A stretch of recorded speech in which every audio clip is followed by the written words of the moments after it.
I imagine that pastors across the country are doing what we are doing right now. I'm sure that they are sheltering in place, making provision for worship in whatever manner that they can.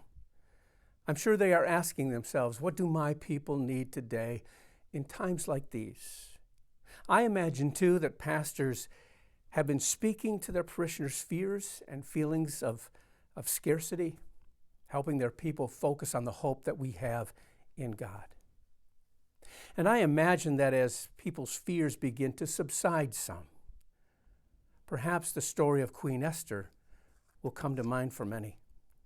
For we too are experiencing unprecedented times. We've not experienced this, not to this degree. Our lives are affected. You and I will not go unscathed, just as the rest of the country. We have decisions to make, and to do nothing is a decision made. And we can do nothing, or we can do something. In the book of Esther, do you remember the words of Mordecai to Queen Esther in that time of crisis and fear? Queen Esther, who knows whether you have not come to the kingdom for such a time as this? In such a time as this. So how will we respond?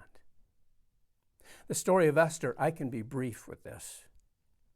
Mordecai, Esther's uncle, raised Esther when her mother and father died. Mordecai and Esther, they are Jews. Esther finds favor with the king of Susa, and Esther becomes queen. In the story is also a powerful man named Haman. Haman is promoted in power. Haman is powerful with an expectation that the kingdom would honor and worship him as well. But Mordecai, who was a Jew, would not worship Haman. He knew the rule. You shall have no other gods before me. Haman is enraged. So Haman schemes to destroy and to kill all the Jews in all the provinces of Susa. Letters were sent throughout the provinces with the directive that it would be a one-day slaughter of the Jews and thousands would die.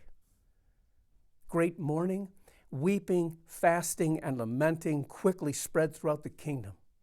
And when Mordecai hears of the plan and pending ethnic cleansing, he goes to Queen Esther with this plea. Plead with the king, Esther. Plead with him on behalf of the Jews. Well, Esther finds herself in the midst of a deep dilemma.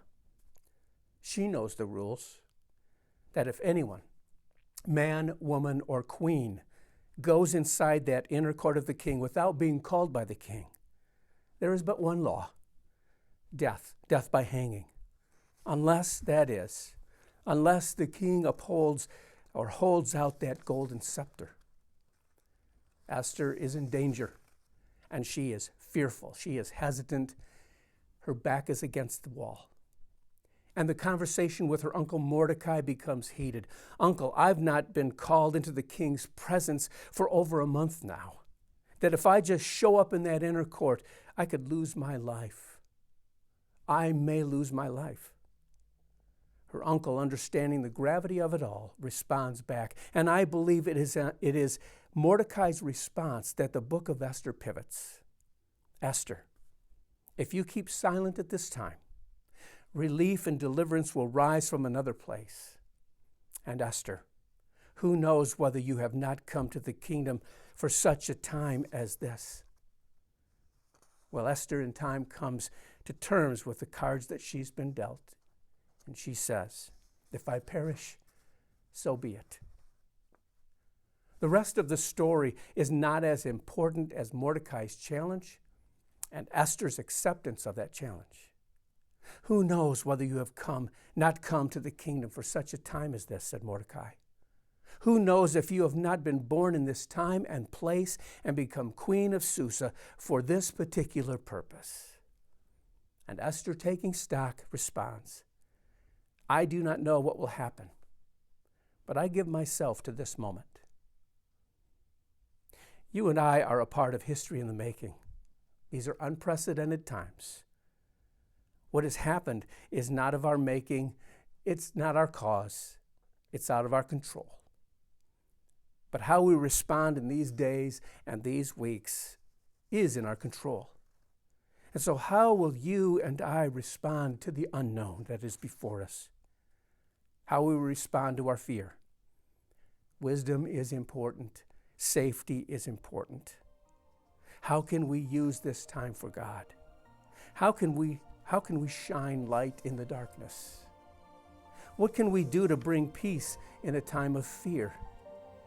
I mean, do you know someone who could use a lift, a pick-me-up? Then lift them. Do you know someone who's laid off, who's out of work, who could use help with groceries or with rent? If you have the means, you could help them. Do you know someone who cannot get out for fear of exposure, who could use a phone call? Call them. Who knows? But perhaps you and I could be the hands and feet of God in this unprecedented time. May we be wise. May we be safe.